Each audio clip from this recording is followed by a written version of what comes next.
This happened a couple years ago when I bought my first house in a chill little neighborhood. Everything was great except for one thing. My back neighbor Rick.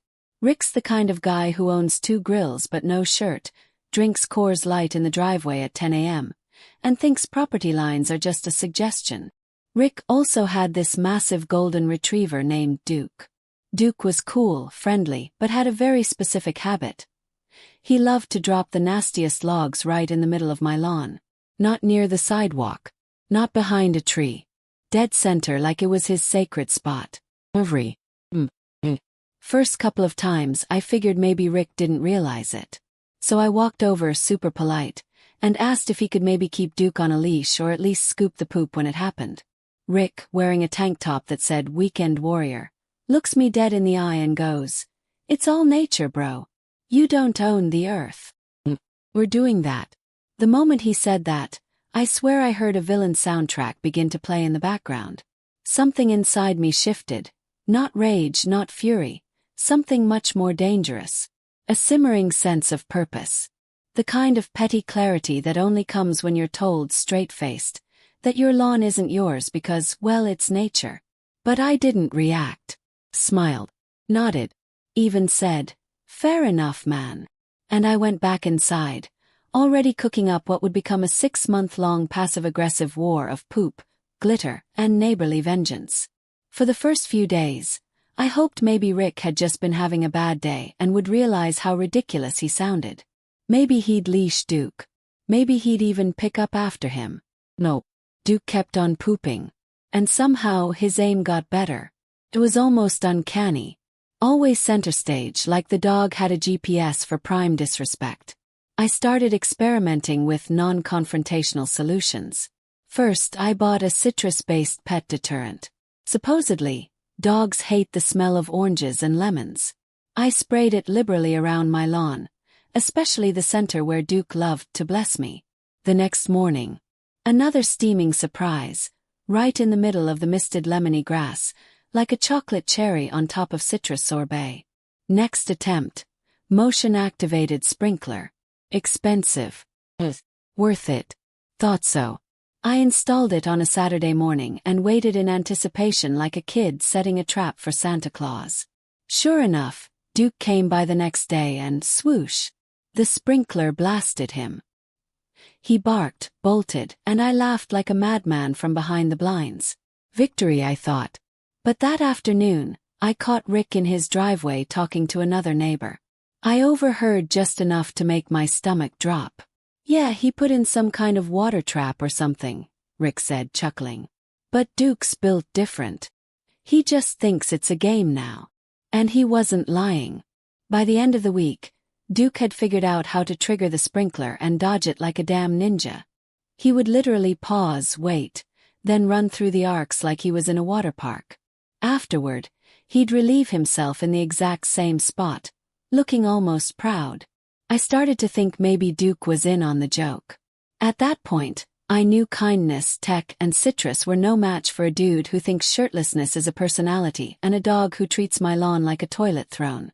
So I decided to escalate. Not with violence.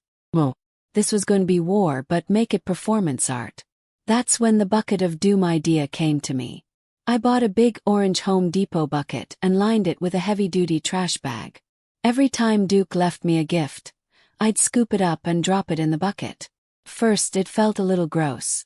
But after the 5th or 6th time, it just became routine, like I was collecting resources in a weird survival game. Poopcraft.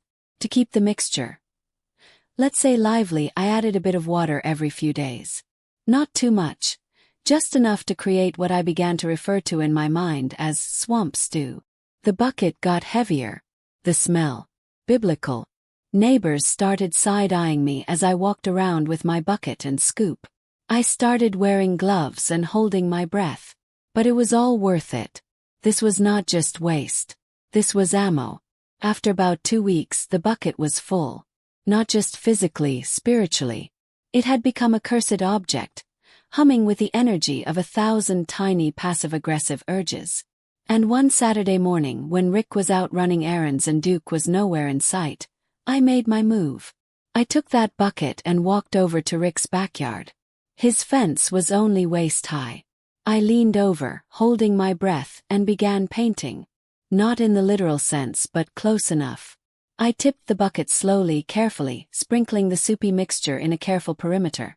Around his deck, his grill, and most importantly, around his precious little fire pit area, where he liked to sit shirtless with his buddies and sip warm beer. When I was done, I walked away like a movie villain, bucket in hand, gloves off, slow motion in my mind. That evening, I sat on my porch with a cup of coffee, watching the sun set. Birds chirp. The breeze carried the scent of cut grass. And something else. Rick came out onto his deck, sniffed the air, and immediately recoiled. "What the hell is that smell?" he yelled. I sipped my coffee, looked up from my book and calmly said, "Smells like nature, bro." He stared at me, smiled. The silence stretched between us like an old Western showdown. Then he stormed back inside. But I wasn't done. No. I went digital. Our neighborhood had a Facebook group, mostly used by moms to post about lost cats or bake sales. I decided to contribute. Found a steaming pile of golden retriever mystery poop near my mailbox. If this belongs to you, please retrieve your treasure before it petrifies. Thanks. The comments rolled in. Laugh reacts. Crying emojis. A couple folks messaged me privately saying they knew exactly who the post was about but were too scared to say it. So I posted again. Lost and found. Droppings of significant size and odor discovered on my lawn at sunrise. Golden in nature, retriever perhaps. Please claim. Rick didn't comment. But others did. Including a neighbor 2 houses down who said, "Oh my gosh, he does that in our yard too." Another chimed in. "Same here, I thought it was a raccoon." It turned out I wasn't the only one living under Duke's poop rain. The next step. Art. I went full arts and crafts crazy. Popsicle sticks. Toothpicks. Tiny laminated signs. Glitter. Googly eyes. And each one bore a tiny poem. Haiku. A love letter to absurdity and mild vengeance. They read things like, "Dear Duke the Pooper, this is not your golden throne. My grass feels betrayed. Nature's brown gift here. Not the Amazon I hoped. Return to sender." I planted these signs wherever Duke had previously dropped his payload. It turned my lawn into a whimsical battlefield, a minefield of miniature poetry. Kids walking to school started pointing them out. One kid took a selfie with a haiku and tagged it #poopgate. It was magic. And Rick. Oh, Rick was livid. One afternoon, he stormed across the yard and pounded on my door. When I answered, he was red-faced and furious. "Are you trying to make me look bad?" I stared at him. Blink. "Buddy, I don't need to try." That summer became legendary. People in the neighborhood still bring it up at block parties, like war veterans reminiscing over battles fought. They don't say it in so many words, but I could tell they saw me differently after that. Before the poop war, I was the quiet guy in the blue house. After, I was the guy who brought Rick to his knees using craft supplies, Facebook sarcasm, and fermented dog waste. And I didn't let the victory make me lazy. Well, I took it upon myself to keep the lawn sacred. It became my pride, my sanctuary. Every blade of grass trimmed to a uniform height, edged so cleanly that even the HOA president complimented me. Reluctantly, of course. I knew he didn't like anyone being too noticeable. But art is hard to ignore. Now, Rick was still my neighbor and we never became friends. But the dynamic changed. I was no longer someone he could ignore or bully with laid-back alpha nonsense. After installing the dog run and putting Duke on a leash, Rick didn't say a word to me for weeks. Then one day, while taking out the trash, he muttered, "Nice yard," before walking back inside. That may not sound like much to you, but it was basically the Rick equivalent of a handshake and apology letter. One thing I never mentioned, there was a side plot during all of this. Rick had a buddy, a guy named Glenn, who showed up every Saturday to drink beer with him. Glenn was like a clone of Rick, but somehow worse. Picture cargo shorts, Oakleys worn at night, and a laugh like a dying lawnmower. Glenn didn't even live in the neighborhood, but he'd walk around shirtless like he owned the place. One afternoon during the height of the haiku phase, I overheard Glenn mocking the signs. "You see this one," he snorted, pointing to a sign that read, "Oh golden retriever, your gifts are not cherished here. Take them back to Rick." "What kinda weirdo writes this stuff?" Glenn said. Rick mumbled something, but I caught it. "Dude's got time on his hands, I guess." That's when it hit me, to Rick and Glenn, this wasn't just annoying. It was confusing. They couldn't understand it. It wasn't macho. It wasn't aggressive. It was funny, clever, passive-aggressive in the most graceful way. And that, my friend, is the kind of thing guys like Rick and Glenn don't know how to fight.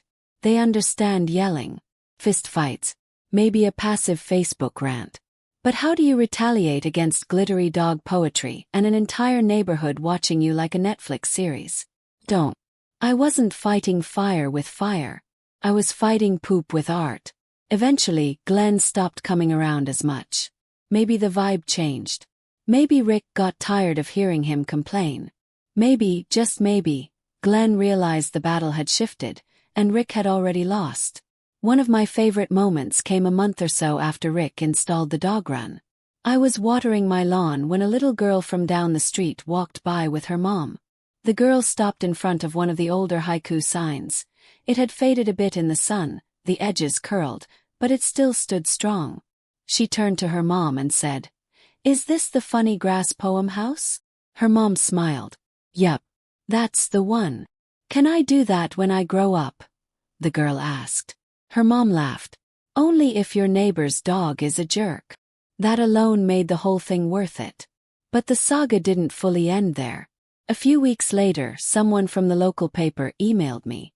Apparently someone, likely one of my neighbors, had tipped them off about the poop poet of Maple Street. They wanted to do a feel-good story. I declined the interview, but gave them permission to print photos of the signs. Anonymously. The article ran the next Sunday. Title: When Neighbors Go to War, with Haikus and Humor. Kept a copy. Rick pretended not to see it, but I caught him reading the article in his driveway. He stood there with a beer in one hand, newspaper in the other, face unreadable. For a moment I thought he might come over, maybe say something snarky or sarcastic. Instead, he folded the paper, looked at me across the fence, and nodded once. That nod said everything. It said, "You won." It said, "I underestimated you." It said, "I leash Duke now because I fear your glitter signs more than any HO fine." It was the most peaceful nod I've ever received. From then on, Duke stayed behind his fence. I never saw another poop bomb in my lawn. My haikus eventually began focusing on squirrels, then seasonal holidays. And now they're just little creative releases I stick in the ground to amuse myself and the occasional passerby. But I keep one haiku, laminated, framed, and nailed to my shed, as a reminder of what we accomplished. Smells like nature, bro. But this lawn belongs to me. Duke poops no longer. Because sometimes the pettiest wars are the most poetic. Time passed. The seasons changed. The haikus flourished. Fall rolled in with its crisp air and golden leaves, and with it came a newfound appreciation for what the lawn had become. No longer just a yard. It was a conversation starter, a storybook, a suburban stage where poetry and passive aggression danced like autumn leaves in the wind. I wasn't the only one making signs anymore. One Saturday morning, I found a tiny laminated card staked into the ground on the sidewalk near my mailbox. It wasn't from me. It read, "To the man with glitter signs. You've inspired neighborhood minds. Now we all write rhymes." It wasn't technically a haiku, but I'll be damned if I didn't tear up a little. A few days later, another appeared. This one clearly drawn by a child. "No more poop on grass. Duke and Murphy stay away. Let the flowers grow." It had a smiling flower sticker next to the last line. My heart grew 3 sizes that day. I took a photo and framed it in the garage. It was like the community had absorbed the energy of the conflict and spun it into something warm and weird and kind. What began as a battle over dog feces had grown into a kind of whimsical neighborhood tradition. Even the HOA softened up. The president, a deeply serious man named Greg who once fined a neighbor for having an inflatable dinosaur on their porch past Halloween, actually stopped by one morning. I thought I was about to get a warning. Instead, he pointed at the latest sign which read, "Leaves fall gently down / unlike your dog's hefty dumps / Baggett, kind human," and said, "My wife made me take a picture of that one." And blinked. "Really? She loves it," he shrugged. "Says it's better than another damn gnome." And with that he walked off. That winter, I received a Christmas card signed from the dog poop support group, with paw prints drawn all over it. Inside was a $10 gift card to the local hardware store with the note, "For glitter and sticks." Rick didn't send one, of course. But on New Year's Day, he did raise his coffee cup toward me in a half salute while Duke sat calmly beside him, wearing a little hat that said, "Good Boy 2023. It wasn't much, but in the world of former enemies, it was a small olive branch. And then came spring. With it came new life, new flowers. And a new problem. See, squirrels had become emboldened in the absence of dog chaos. Without Duke or Murphy terrorizing the neighborhood, they grew cocky. They dug holes in every planter, raided bird feeders with military precision, and even chewed through my hose. It was like the woodland mob had taken over. But I didn't mind. Not really. I had fought worse. And besides, squirrels don't leave landmines behind. Still, I did what I had to. I wrote the first anti-squirrel haiku of the year. You plant tiny graves, stealing bulbs beneath moonlight. Fuzzy garden thieves. Got laughs, got attention. And for a moment I thought maybe this is what I do now. Maybe I'm the neighborhood bard, the suburban vigilante poet. But the truth is, even that started to slow down. As time went on, the signs became less frequent. The neighborhood had changed. Or maybe I had. Conflict had birthed creativity, but peace brought something better. Quiet pride. The lawn, once a battlefield, became a sanctuary. Place where people stopped to smile. Where kids pointed and laughed. Where even Rick sometimes paused mid-walk and nodded in acknowledgement of something bigger than just grass. Years passed. And one day Rick moved. He didn't say goodbye, not directly. But the day before the U-Haul arrived, he left something on my porch. Cooler. Inside was a 6-pack of Coors Light and a card. On the front of the card, a cartoon dog with sunglasses. Inside, "To nature, bro. Thanks for teaching an old dog new tricks." No signature. Didn't need one. I stood there for a long time, holding that card, remembering the first time he stood on my lawn and told me I didn't own the earth. And he was right. But I had claimed my patch. Through glitter. Through poetry. Through a bucket of unholy stew. Through community. Victory didn't look like banners or applause. It looked like a peaceful lawn, a quiet cup of coffee, and a golden retriever walking politely on a leash down a paved sidewalk. I cracked open a Coors Light. Took a sip. It was disgusting. But I drank the whole thing. For old time's sake. Rick's departure left a weird silence behind it. For months, I had gotten used to the occasional beer can clatter, the low growl of Duke's bark echoing through the fence, the soundtrack of lawnmowers, 80s music, and whatever sporting event Rick liked to scream at. Now the house stood quiet. Untouched. It was eerie at first. Like the villain of a great drama had suddenly exited stage left, leaving the hero in an empty spotlight. But it wasn't long before a new family moved in. The Carsons. A young couple with twin boys and a 3-legged rescue mutt named Pickles. From the second they pulled into the driveway with wind chimes hanging from their Subaru and a welcome mat that said, "Namaste at home," I knew things were going to be different. Pickles, bless her heart, was more interested in chasing butterflies than pooping in anyone's yard.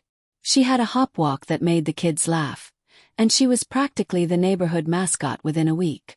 The lawn stayed clean.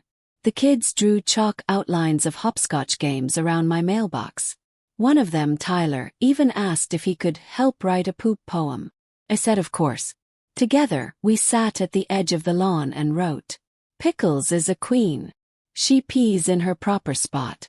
Unlike Duke the King. The kid didn't even know who Duke was. just that there had once been a bad dog who didn't follow rules. And that made me laugh more than anything had in weeks.